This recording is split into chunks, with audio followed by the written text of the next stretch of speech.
नमः सिद्धेभ्यः।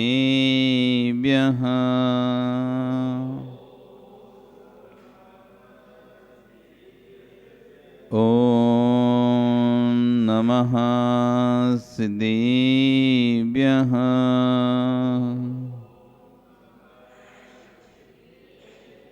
ॐ नमः सिद्धेभ्यः।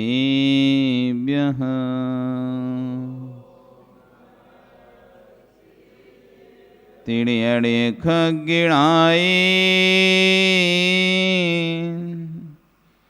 रुतारी मोय सैर सिर बिहू आयरी राऊ पसियो परवादीण्यो भव्य जी लोए।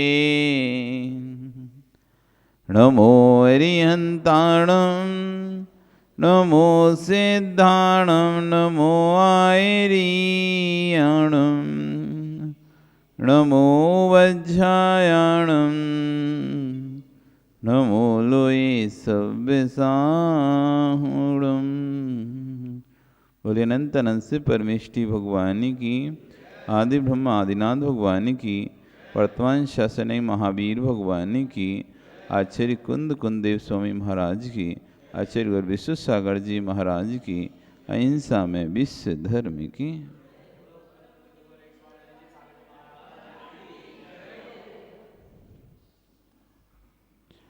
भवबंधु, वर्तमान शासन न्यायिक वर्धमान स्वामी के शासन में पारस प्रभु की चरण निश्रा में बैठकर हम सभी जिन दिशना का श्रवण कर रहे हैं। ये जिनेन्द्र वाणी मनीषियो जगत कल्याणी। कल यहाँ पर आचार्य भगवान ने कुंद कुंद देव स्वामी महाराज ने दान पूजा करने वाला सम्यक दृष्टि होता है और दान पूजा के फल के बारे में चर्चा की थी। तीन लोक के नाथ का दरबार संपूर्ण दरबारों में श्रेष्ठ दरबार, ऐसे स्थान पर जो दान पूजा आदि करता है उसका फल मोक्ष सुख उन्होंने कहा था। आज जिन मुद्रा पर विचार कैसा, गाथा नंबर 15 बहुत ही महत्वपूर्ण गाथा है आज की। इस गाथा में आचार्य भगवान कहना चाह रहे हैं, हे श्रावक, तू साधु को देता क्या है? 2 रोटी साधु को देता है और फिर परीक्षा क्यों? आचार्य कुंद कुंद स्वामी, तुम तो दान देने मात्र से, साधु के हाथ पर ग्रास मात्र रखने से धन हो गए। अब परीक्षा करने की जरूरत नहीं है कि कैसा है साधु, साधु कैसा है इसकी परीक्षा करने की आवश्यकता नहीं है। आप तो मात्र देने मात्र से धन हो गए। आपने तो अपना पुण्य का अर्जन कर लिया है, अब परीक्षा करना क्यों? प्रश्न कर कर पूछ रहे हैं। आज इसी गाथा कह रहे हैं, दाणम बोयण मित्तम दिन्नदि धन्नो हवेदि सायारो पत्ता पत्त विशेष सदंशने किम बियारेण।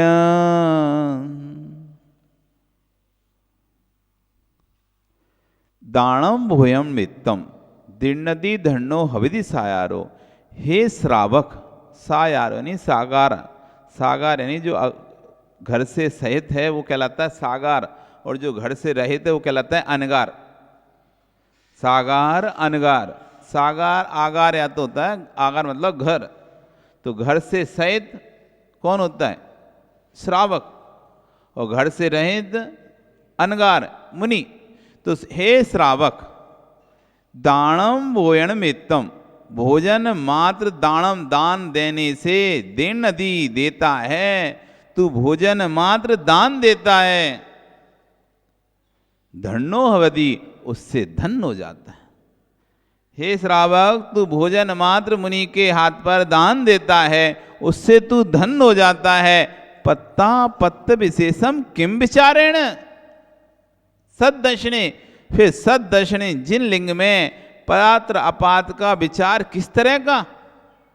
फिर क्यों तुम पात्र अपात्र का विचार करते हो कि कौन सा साधु कहाँ से आया, कैसा है, क्या है?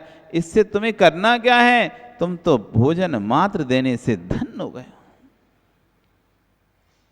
अपन कहते हैं कई बार में, आम खाओ गुठलियां क्यों गिनना?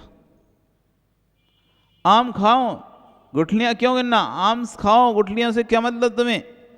ऐसे आप तो मात्र दान देने से, भोजन देने से धन्य हो गए हैं। अब आप पात्र अपात्र का विचार मत करें। 1 हैं, 2 हैं, 4 हैं, 10 हैं, कितने भी हैं, मैं तो जिन लिंग को आहार दिया है मैं उससे धन्य हूं। उनके परिणाम वो जाने, उनकी क्रिया, उनकी चर्या वो जाने। मैं तो जिन लिंग को आहार मात्र देने से धन्य हो गया। ऐसा सद्दंशनी जिन लिंग को जो आहार मात्र देकर धन्य हो जाता है, उस श्रावक से कह रहे हैं तुम पात्र अपात्र के विचार में क्यों अपना समय बर्बाद करके अपने पुण्य को जला रहे हो? कोई पात्र अपात्र का विचार न। नगर की सीमा में कोई भी साधु आया है, जिन लिंग को धारण किया हुआ है, अरिहंत की मुद्रा को धारण किया है, भैया हम उनका सम्मान करेंगे, उसको लेने जाएंगे, उसको छोड़ने जाएंगे, उसको आहार दान देंगे। कैसा है, किस संघ का है, कौन से प्रांत का है, कौन से प्रदेश का है, हिंदी भाषी है कि नहीं है, प्रवचन जानता है कि नहीं जानता है, ये कुछ भी नहीं।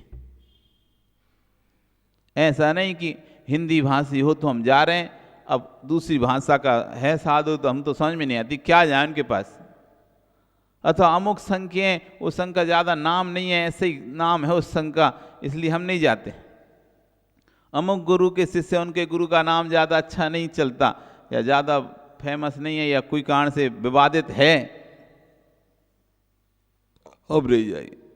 या कोई जो आ रहा है वो किसी कारण से विवादित है, हम नहीं जाएंगे। अरे आप ये सब मत सोचो, आप तो बस जिनलिंग को देखो।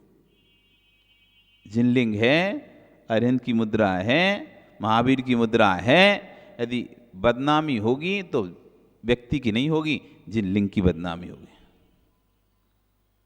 बदनामी होगी तो व्यक्तिगत नाम की नहीं होगी, मुनि की होगी।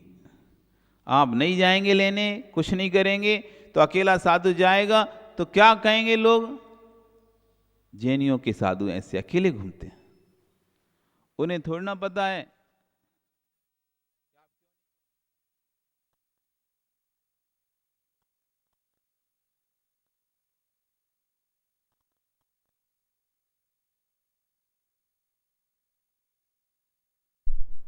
जैन जैन जैन लोग, जैन समाज अपने साधु की सुरक्षा नहीं करती, जैन समाज अपने साधुओं का विहार नहीं कराती, जैन समाज अपने साधुओं की हार नहीं कराती। कैसी जैन समाज? उनको नहीं पता साधु कैसा है कैसा नहीं है, आपको पता है तो आप सोचे हम नहीं जाएंगे। आप भैया कुछ धर्म की प्रभावना का भी ध्यान रखो। वो मुद्रा जिन मुद्रा है, वो मुद्रा चौराहे पर बैठ जाएगी तो व्यक्ति का अपमान नहीं होगा, पूरे जैन शासन का अपमान होगा। जिन मुद्रा में कोई व्यक्ति यदि चौराहे पे बैठ जाएगा, आप तो कहें हम तो नहीं बुलाएंगे अपने नगर में, हम तो नहीं बुलाएंगे अपने नगर में, हम तो नहीं बुलाएंगे अपने नगर में, और वो साधु जाकर चौराहे पर बैठ जाए, फिर किसकी हंसी होगी? उस व्यक्ति की हंसी होगी कि पूरे जैन धर्म की हंसी होगी? वहां पर देखना चाहिए, ये जिन शासन की मुद्रा है, इसको हम चौराहे पर नहीं बिठा सकते, हम सम्मान से लाएंगे, सम्मान से भेजेंगे। हमें विचार नहीं करना चाहिए कितने हैं, कहाँ के हैं, कैसे नहीं। अभी जिन मुद्रा में, जिन मुद्रा कहते हैं कि यदि पुतले में भी के रूप में भी जिन मुद्रा दिख जाती है तो व्यक्ति को अपना स्थान छोड़कर खड़े हो जाना चाहिए। इसलिए नाटक में कभी भी, नाटक में नहीं बनाना चाहिए साधुओं को। बच्चों को बना देते हैं ना, नाटक का साधु बना देते हैं, कपड़े उतार के पीछे कमंडल पकड़ा देते हैं, गलत करते हैं लोग। ऐसे नाटक नहीं बनाना चाहिए, क्योंकि जिन मुद्रा में नाटक नहीं होता, मुनि मुद्रा में कोई नाटक नहीं होता। ये कोई नाटक का भेष नहीं है, ये तो बन गए सो बन गए। इतना शौक है तो फिर बच्चे को भेज देना महाराज के पास, अब बन गए तुम बेटा परमानेंट महाराज। 1 घंटे के नहीं बनते महाराज, 1 घंटे के लिए महाराज बनता हो कोई, 10 मिनट के लिए महाराज बनता है, वो दर्शन नहीं है इसमें। बन गए तो फिर बन गए। ये नाटक वाला भेष नहीं है, ये जिन मुद्रा है, ये तीर्थंकर महावीर की मुद्रा है, कोई सामान्य व्यक्ति की मुद्रा नहीं है जिसमें नाटक होता हो। ये नाटक नहीं चलता इसमें, ये नाटकों का भेष नहीं है। इसलिए किस बात का विचार करना, आप तो भोजन मात्र देने से धन्य हो गए। ये विचार मत करो कि पात्र कैसा है, अच्छा है बुरा है, बोलता है अच्छे से नहीं बोलता है, प्रभाव है नहीं है। तीव्र पाप का बंध करते हैं जो व्यक्ति, ये परीक्षा प्रधानी होते हैं। कभी कभी परीक्षा प्रधानी लोग भी अच्छे अच्छे साधुओं को छोड़ देते हैं। कहते हैं ना, सियाना कौआ घूरे पे बैठता है। फिर तो ऐसी जो परीक्षा प्रधानी ज़्यादा समाज में हो जाते हैं कुछ लोग, तो उनके निमित्त से पूरी समाज का हित हो जाता है। 1-2 ही लोग रहते हैं, पावर है, पैसा है, उस पावर पैसे के बल पर हम इसको लाएंगे, इस साधु को नहीं लाएंगे, इसको बुलाएंगे, इसको नहीं बुलाएंगे, निर्णय लेते रहते हैं खुद ही। समाज से उन्हें कोई मतलब नहीं रहता, खुद ही अपना पावर इतना है, पैसा इतना है कि समाज की कोई भी समाज का व्यक्ति उसके आगे बोल नहीं पा रहा, कह नहीं पा रहा, क्यों नहीं ला रहा भैया, लेके आओ। अपने पावर से के बल पर, पैसे के बल पर वो बैठे बैठे अपने ही कमरे में, चैम्बर में डिसाइड करते रहते हैं, हम इस साधु को लाएंगे, इसको नहीं लाएंगे, इसमें ऐसा है, उसमें वैसा है। उसके पास आकर उससे मिलो तो पता चलेगा कौन कैसा है। अपने ऑफिस की कुर्सी पर बैठकर निर्णय करना बहुत आसान है, ऑफिस की कुर्सी पर बैठकर निर्णय करना बहुत आसान है। साधु के साथ एक दिन रह के देखो तो कैसा है, तो पता चल जाएगा साधु कैसा होता है। एक दिन उसके जैसा जीवन जी के तो देखो, एक दिन उसके साथ रह के तो देखो, उसके साथ जी के तो देखो, तब तुम्हें समझ में आएगा साधु कैसा होता है। कमरे में बैठकर, एक ऑफिस में बैठकर बातें कर लेना, प्रस्ताव पास करना बहुत आसान होता है, लेकिन उसका जैसा जीवन एक दिन के लिए जी के देख लो तुम। एक दिन नग्न होकर पूरे बाजार में घूमकर देख लो तुम, पता चल जाएगा साधु को जीवन कैसा होता है। जितने भी प्रश्न लगाते हैं ना, ये सारे प्रश्न लगाना बंद कर देंगे। घर में बैठकर, मंदिर में बैठकर मीटिंग आदि करके प्रश्न खड़े करना आसान है, वैसा जीवन जीना बहुत मुश्किल है। उन जैसा जीवन, इसलिए आचार्य इतने बड़े आचार्य कुंद देव स्वामी कह रहे, नहीं तो कह सकते थे भैया भावलिंगियों को देना, तुम तो पहले देखना कौन द्रवलिंगी कौन भावलिंगी है। कुछ नहीं बोल रहे, वो तो ये कह रहे हैं कि तुम क्या भोजन मात्र देते हो, और क्या पात्र पात का विचार कर रहे हो, तुम तो भोजन मात्र देने से धन्य हो गए हो। अब तुम्हें क्या करना, पात्र कैसा है, द्रवलिंग में है, भावलिंग में, उसका लिंग वो जाने। आप तो जिन मुद्रा को देख रहे हैं, और जिन मुद्रा को देखकर आपने अपना दान दिया है, आप तो उसी को देने मात्र से धन्य हो गए। लोगों की गाथा सुनना चाहिए, समझना चाहिए। आज जितने भी जगत में लोग हैं, चाहे अपर आसाम की ओर लोग हों, चाहे उत्तर भारत में हों, चाहे दक्षिण भारत हो, सब जगह इन लोगों को इस बात को देखना चाहिए, जिन मुद्रा है मेरा नमस्कार है, जिन मुद्रा है मेरा नमस्कार है। मुझे किसी प्रकार का पात्र पात का विवेक विचार नहीं करना है, मुझे तो उनकी चर्या परिचर्या करानी है, खत्म का। इसी बात को आचार्य यहाँ पर अपने उसमें कह रहे हैं, आचय प्रभुगन कुंद कुंद स्वामी की दिव्य आलौकिक सिद्ध हस्त लेखनी जयवंत हो। भारत की भूमि पर ऐसा महान योगी हुआ जिसने समय सार ग्रंथ का लेखन किया। सारे विश्व के लिए ब्रह्म विद्या को उद्घाटित करने वाला कोई योगी हुआ है इस युग में तो आचार्य कुंद कुंद देव स्वामी में, जिन्होंने अध्यात्म विद्या को उद्घाटित किया है। संपूर्ण विश्व में यदि कोई अध्यात्म का जनक है, आचार्य कुंद कुंद देव स्वामी।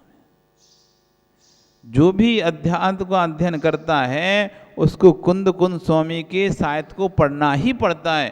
बिना कुंद कुंद देव स्वामी के साहित्य को पढ़े हुए कोई भी अध्यात्म के अंदर प्रवेश नहीं कर सकता। इतना महान ग्रंथ लिखा आचार्य कुंद कुंद स्वामी समय सार। इस युग में तो आचार्य कुंद कुंद जिन्होंने वस्तु स्वरूप की व्याख्या करके वह अलौकिक ज्ञान दिया है जिसको सदियों सदियों ही क्या पूरा काल भी नहीं भूला जा सकता। जब अंतस में बैठकर चिंतन करते होंगे उस समय कुंद कुंद स्वामी की अनुभूति कुंद कुंद ही जाने। भगवत्ता के स्वरूप को प्रकट करने की कोई प्रज्ञा थी तो आचार्य कुंद कुंद के अंतस में थी। कण कण स्वतंत्र है इस बात की घोषणा करने वाला कोई योगी था तो आचार्य कुंद कुंद देव स्वामी थे। उन्होंने अपने ग्रंथ में लिखा, उन्होंने अध्यात्म को ही इतना गहरा नहीं लिखा, जब चरणार्युग की गहराई प्रवेश किया तो सारे विश्व को हिला दिया है। वे कुंद कुंद देव स्वामी कह रहे हैं जिसे जिन मुद्रा स्वप्न में भी नहीं रुचता, स्वप्न में भी जिसे जिन मुद्रा नहीं रुच रही वह अनंत भवों को धारण करता है। देख लो, आपको यदि आस्था नहीं बैठ रही आपकी मुनियों पर तो अभी आपके अनंत भव हैं। जब कह रहे हैं स्वप्न में, जबकि स्वप्न तो अपना बस नहीं होता ना, सो रहे होते हैं, सोते में कोई सा भी स्वप्न आ सकता है, कैसा भी स्वप्न आ सकता है। स्वप्न में भी ऐसा स्वप्न आ रहा है तुमको जिसमें आप मुनि मुद्रा का अपमान करते हुए दिखाई दे रहे हैं अथवा आस्था नहीं है आपके अंदर, तो अनंत भव हैं आपके अभी।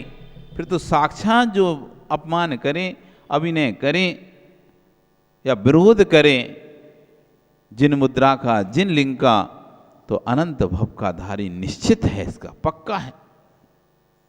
जिस जीव की भवितव्यता पवित्र है, जिसकी होना निर्मल है, जिसका संसार पल्प है, उस जीव को स्वप्न में भी अरिहंतों एवं निर्गंतों की भक्ति दिखाई देती है।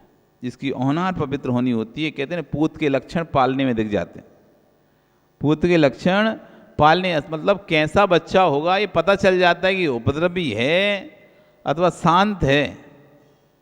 बच्चा उपद्रवी है या अथवा शांत है, बहुत गुस्से वाला है या बिल्कुल शांत वाला है। नहीं तो अरे महाराज जी बहुत जिद्दी बच्चा है। इतने छोटे छोटे बच्चे के बारे में अपन बोलते हैं बहुत जिद्दी। दो जुड़वा बच्चे हैं उनके लिए भी आप कहते हैं एक ये बच्चा बहुत जिद्दी है और ये अच्छा है, मतलब उसके लक्षण अभी से दिखाई देने लगे। हर बार बार बार रोता है, किसी के पास जाते नहीं है, थोड़ा सा नीचे रख दो तो रोने लगता है। और एक बच्चा है वो सबके पास चला जाता है, रोता ही नहीं है किसी के पास भी, जो खिलाया उसके पास खेलने लगता है। तो आप भी कहें ये बहुत जिद्दी है, बहुत मुश्किल से खाना खाता है और रो रो कर ही पूरा घर खराब वो कर देता है। तो छोटे से में आपको पता चल गया उसके लक्षण कि शांत स्वभावी निकलेगा, एक क्रोधी व्यक्ति निकलेगा। तो पूत के लक्षण पालने में तो कह रहे हैं कि जिन व्यक्ति को स्वप्न में भी अरिहंतों की प्रतिमा नहीं रुक रही, निर्गंत गुरु नहीं रुच रहे, वे अनंत संसारी हैं। और जिसको स्वप्न में भी अरिहंत निर्गंत भक्ति दिखाई देती है, जिनकी होनार पवित्र है, किसी से पूछने मत जाना, जिसका संसार अल बचा हुआ है उसे ही स्वप्न में पंच परमेष्ठी के दर्शन होते हैं। जिसका संसार अभी दीर्घ है उसे स्वप्न में भी भगवान की अभिनय ही दिखाई देगी, जिन मुद्रा की अभिनय ही दिखाई देगी। जिसका संसार अल्प है उसे स्वप्न में पंच परमेष्ठी के दर्शन होते हैं। जिसका संसार अभी दीर्घ है उसे स्वप्न में भी 5 पाप करने के भाव आते हैं। कुंद कुंद स्वामी अष्टभाव लिखते हैं, जिनेन्द्र की मुद्रा को यदि स्वप्न में भी अवहेलना होते दिख गई है आपसे तो समझ लेना कि मेरा संसार बहुत लंबा है।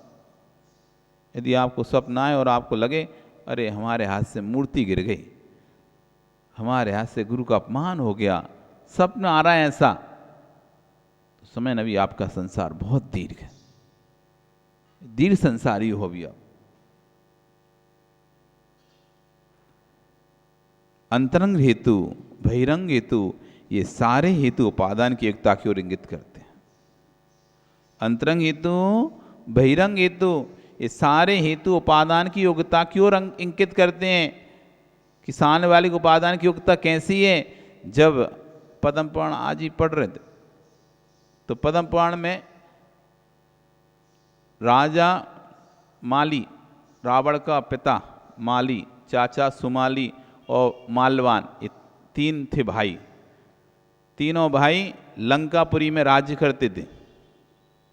पहले इनके पिताजी लंका में राज्य करते थे, लेकिन रत्नकेशी नामक विद्याधर के डर से ये लंका छोड़कर पाताल लंका में चले गए, वहाँ जाके रहने लगे छुप छुप कर। तब इनके तीन पुत्र हुए, उसके तीन पुत्र हुए। एक का नाम था माली, एक का नाम सुमाली और एक का नाम माल्यवान। तीनों पुत्रों ने एक दिन पूछा कि हमारा पुराना राज्य कहाँ पे था, कैसा था। तो उन्होंने कहा वो लंका में था, लेकिन वो अमर रत्नकेशी के द्वारा तो हमसे छीन लिया गया और हमको बेदखल कर दिया गया अपने राज्य से, और हम यहाँ भटक रहे हैं। तो उन्होंने कहा अरे ऐसे कैसे हम उस राज्य को वापस लेंगे। पिता कहता नहीं, वो बहुत शक्तिशाली व्यक्ति है, उससे नहीं लड़ सकते। वो कह रहे कुछ भी, हम तो जाके लड़ेंगे और अपना राज्य लेंगे। और उन तीनों ने जाकर वहाँ पर युद्ध किया और वापस लंका को प्राप्त कर लिया और अपना अधिकार जमा लिया, और वहाँ पर अपने पूरे परिवार को बुला लिया और रहने लगा, शांति से रहने लगे। कई समय बीतने के बाद एक शेष रश्मि नाम का एक विद्याधर हुआ, उसका एक पुत्र हुआ इंद्र। जब वो शेष रश्मि की पत्नी गर्भ में थी तो उसको धौला होता था, मुझे इंद्र के जैसे रहना है, इंद्र के जैसा मेरे वैभव चाहिए मुझे। तो उसने सारी व्यवस्था इंद्र के जैसे करी हुई थी, सारी पूरी सभा इंद्र के जैसे बनाई थी, लोकपाल बनाए थे, नृत्यकियाँ बनाई थी, अप्सराएं बनाई थी, सब कुछ। तो जब बेटा पैदा हुआ तो उसका नाम इंद्र रखा। इंद्र बहुत बलवान, बहुत शक्तिशाली था, बहुत शक्तिशाली इंद्र था। इतना शक्तिशाली था कि आसपास के सारे राज्य पर उसका कब्जा होना शुरू हो गया। जब पूरा विद्याधर की दक्षिण उत्तर की श्रेणी उसके कब्जे में आने लगी तो माल्यवान, माली और सुमाली ये सोचते हैं कि यार अपना तो राज्य खत्म होता जा रहा है और लोग अपनी आज्ञा नहीं मान रहे, सब तो इंद्र की आज्ञा मान रहे हैं। इस इंद्र को तो हराना पड़ेगा, तब तो जाके लोग हमारी आदेश मानेंगे, नहीं तो सब धीरे धीरे करके इंद्र की आज्ञा मानेंगे। तो उससे युद्ध करने के लिए निकलते हैं। जब निकलते हैं तो अपशगुन होना प्रारंभ हो जाते हैं। जैसे ही निकले तो दाहिनी ओर सूखे वृक्ष पर एक टांग को उठाए हुए कौआ ध्वनि कर रहा था। सुमाली कहता भैया भैया देखो अपशगुन हो रहा है, लौट चलना चाहिए अपन को। बहिरंग हेतु हमारी उपादान को इंगित कर रहे हैं कि आज का दिन तुम्हारा अच्छा नहीं है। थोड़ी दूर गए, एक गधा सिर ऊंचा करके गर्दभ ध्वनि कर रहा था, भैया देखो फिर से अपशगुन हुआ।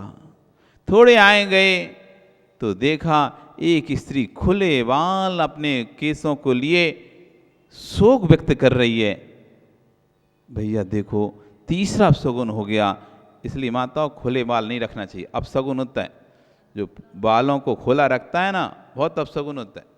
इसलिए बाल बांध के रखो, बाल बांध के रखो, कभी खुले बाल नहीं रखना चाहिए, बालों को बांध के रखना है। आगम में अपशगुन का है, खुले बाल वाले लोग यदि आपको दिख जाएं तो अपशगुन होता है, अपशगुन। उसे रास्ते में खुले बाल महिला दिख गई, भैया देखो तीसरा अपशगुन हो गया। फिर और आगे चलते मुंडों की दर्शन हो रहे हैं, भैया चौथा अपशगुन हो गया।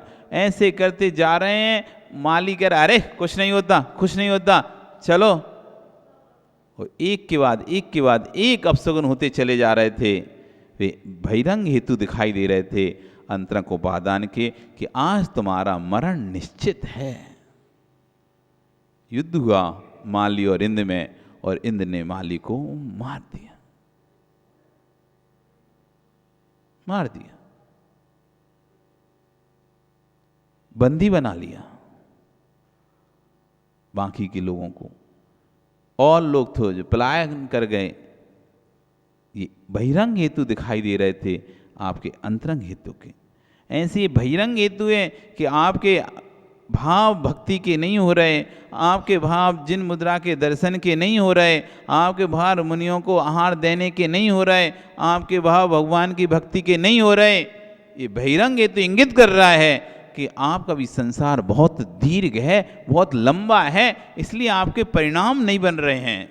यदि आपके परिणाम बनते तो ये इंगित हो जाता कि आपका संसार अभी अल्प रह गया है, भवितव्यता पवित्र हो गई। क्योंकि जैसे जैसे कोई भी चीज़ भगवान की योग्यता आती है तीर्थंकर बनने की, तो कहाँ वो देखो सिंह की पर्याय में महावीर स्वामी का जीव अनंत काल तक भटकता भटकता, जैसे योग्यता आने वाली थी, तीर्थंकर बनने की योग्यता आने वाली थी उनके अंदर, निमित्त मिल गए, 2 अवधि ज्ञानी मुनिराज मिल गए, उन्हें उपदेश दिया, अपनी गलती का एहसास सिंह पर्याय में हो गया उनको, बस अंतिम पर्याय।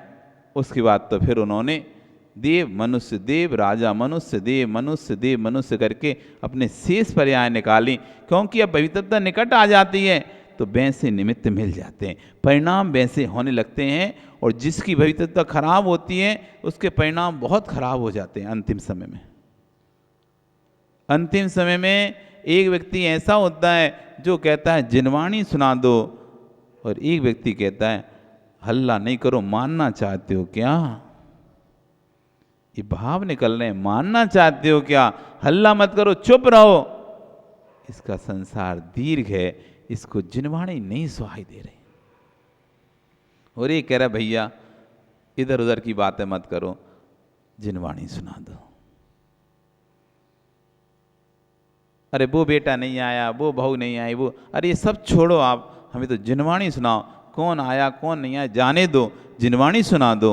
इसकी भवितव्यता पवित्र हो चुकी है, इससे नियम से इसकी अल्प संसार बचा है।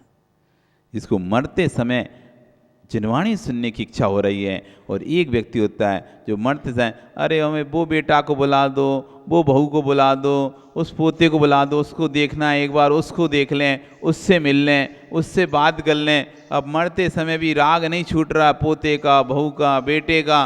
अब इसका संसार दीर्घ है। ये बहिरंग निमित्त दिखाई दे रहे हैं अंतरंग उपादान के। तो जैसा अंतरंग का उपादान बनता है, निमित्त बाहर में वैसे बन जाते हैं। अंतरंग का उपादान प्रबल होता है तो निमित्त भी सब अच्छे अच्छे हो जाते हैं, और अंतरंग का उपादान विकृत हो जाता है तो बाहर भी निमित्त वैसे मिलते हैं। तो एक जो कह रहा है कि भैया जिनवाणी सुना दो, इसकी होनहार पवित्र है। एक कह रहा बेटे को बुला दो, बहू को बुला दो, अभी तक आया नहीं बेटा, कब से तो बुला रहे हैं, आए नहीं बेटा। भैया बेटे को राग छोड़ो। ओ शांतिलाल जी, बेटे का याद नहीं करना अंतिम समय में, प्रभु को याद करना, नहीं तो बोलो राजू को बुलाओ, राजू को बुलाओ। हाँ, उस समय तो तुम कहना प्रभु प्रभु, हे महावीर।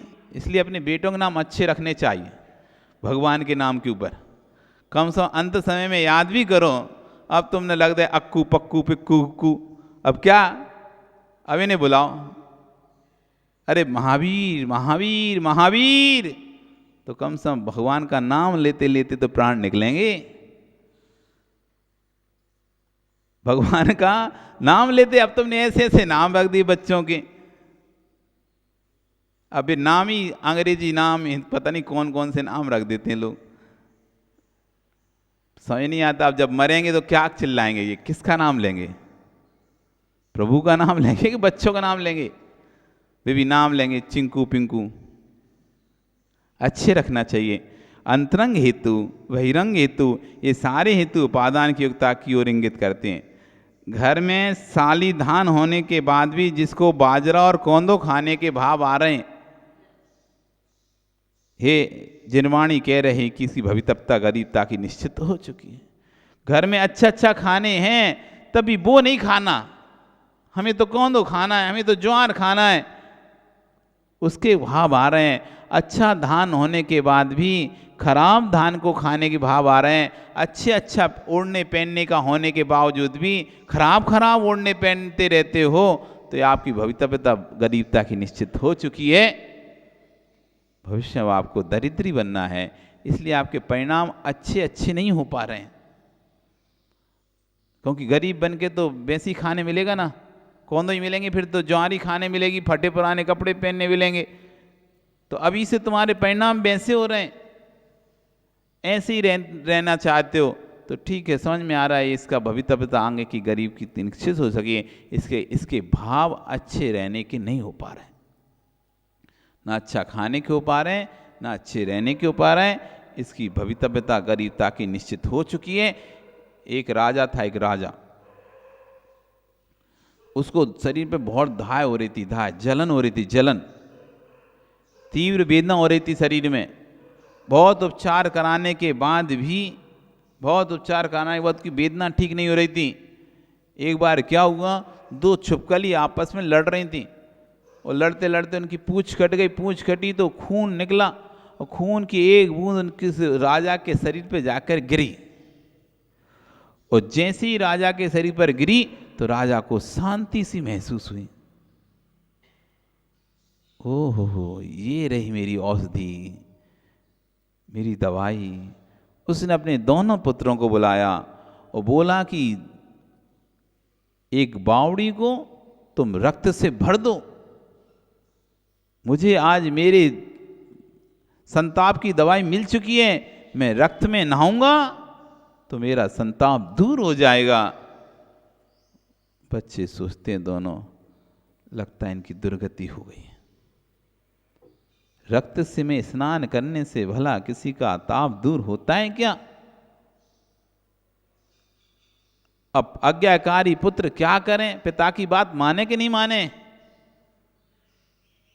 उन्होंने कहा अब क्या करें, अब इनकी बुद्धि तो हो गई है, उपादान की युक्ता दिखाई देने लगी है, ये नरक गति का इन्होंने बंद कर लिया, तभी ऐसे परिणाम। हजारों जीवों को मारकर रक्त की बावड़ी बनाने से कौन सा इनकी सुगति होगी और कौन सा इनको क्या होगा, समझते नहीं है। तो उन्होंने भी क्या, ठीक है अब क्या करें, तो उन्होंने लाल रंग भरकर एक बावड़ी बना दी, रक्त रंग की, रक्त वर्ण की, लाल रंग की। उसकी पता थोड़ा ना चलेगा खून है कि रंग है, उसी तरह का रंग बिल्कुल तैयार कर दिया, बावड़ी तैयार कर दी। और पिताजी से बोला, पिताजी आपके आदेश अनुसार हमने बावड़ी तैयार कर दी है, आप जाकर उसमें स्नान करें। और वो जाता है और जैसे उसमें डुबकी लगाता है उसका सारा दर्द दूर होने लगता है, संताप। क्योंकि मानसिकता थी ना कि मैं खून में डुबकी लगाऊंगा तो मेरा सारा संताप दूर हो जाएगा। तो खून जैसे उस पानी में उतरा तो उसका संताप दूर हो गया, उसे बहुत शांति मिली। बहुत शांति जब उसे मिली तो उसने सोचा, जब इसमें डुबकी लगाने से इतना संताप आनंद आ रहा है, यदि मैं इसको पीऊँगा तो कितना आनंद आएगा। अब देखो भवितव्यता खराब हो गई है तो भाव आ रहा है कि मैं इसको पी लूँ। जब इसमें डूबने से, रक्त में डूबने से एकदम शांति मिल रही है तो पीने से तो और शांति मिल जाएगी। और जैसे ही वो पीता है, उसे पीता है तो समझ में आ जाता है ये खून नहीं है तो पानी है, इसमें तो रंग मिला है। तो उसका क्रोध बढ़ जाता है कि बेटों ने मुझे धोखा दिया, मेरे साथ छल किया, माया की। और वो अपनी तलवार निकाल कर जाने मारने के लिए उन पर बढ़ता है। तभी सीढ़ी पर, उसका गीली सीढ़ी थी, पैर फिसल जाता है और उसी तलवार से उसी का ही घात हो जाता है। जिसकी भवितव्यता खराब हो जाती है उसको बहिरंग हेतु ऐसे ही बनते हैं, उसके समझ में आ जाता है कि भवितव्यता खराब हो गई है। तो जिसको उस घर में सब कुछ खाने हैं, साली धान खाने हैं, अच्छा अच्छा पहनने हैं, अच्छा अच्छा ओढ़ने हैं, सब दान देने का भी उसके पास पैसा है, तब भी वो दे नहीं पा रहा, इसका मतलब है इसकी भवितव्यता गरीबता की, भिखारी की हो चुकी है। इसलिए पूरे लक्षण अभी दिखाई दे रहे हैं। जैसे भिखारी का क्या होता है, खाने को तो ऐसे ही मिलता है, ज्वार कौंदो यही छोटे छोटा धान वो खाने मिलेगा, वस्त्र भी ऐसे फटे पुराने से पहनेगा और दे भी नहीं पाएगा। भिखारी तो लेने सीखा है, देना तो सीखा नहीं, तो दे भी नहीं पाएगा। तो तीनों गुण उसमें अंदर दिखाई देने लगे, तीनों गुण दिखाई दे रहे हैं। ये समझ लो इसकी भवितव्यता गरीबता की निश्चित हो चुकी है। सिर में तेल की बोतलें डाले, खूब तेल लगाए, तब भी बाल खड़े होने लग गए हैं। बैठ नहीं रहे बाल, सीधे खड़े हो जाते हैं। तो आजकल तो बच्चे लोग जान जान के खड़े कर रहे हैं, जबकि आगम में निमित्त है, ये निमित्त शास्त्र बोलता है। जब आपके बाल बैठे नहीं, खड़े होने लगें, कितना भी तेल डालो तब भी एक से नीचे जब नहीं बैठ रहे बाल, मतलब आपका पूर्ण क्षीण होने वाला है, आपके ऊपर विपत्ति आने वाली है बहुत जल्दी। माथे पर तिलक लगाया है और तिलक 2 घंटे में नहीं सूखा है तो नियम से वो आपके 24 घंटे बचे हैं बस। 24 घंटे में आप जाने वाले हो, इसलिए तो तिलक लगाते थे माथे पर। ये भी निमित्त शास्त्र था। मंदिर आकर क्यों तिलक लगाते माथे पर? ये हमें पता चल जाए हमारी भवितव्यता अब आगे, हमारी उम्र कितनी है। अब तिलक नहीं सूखा 2 घंटे तक माथे पर लगा हुआ तिलक। अब भैया 24 घंटे बचे, शांति से भगवान का धर्म ध्यान करो। अब ज्यादा समय नहीं बचा तुम्हारे पास, शरीर की गर्मी खत्म हो गई है, शरीर की गर्मी खत्म हो गई है, इसलिए इतना सा पानी भी आपके मस्तक पर नहीं सूख पा रहा है।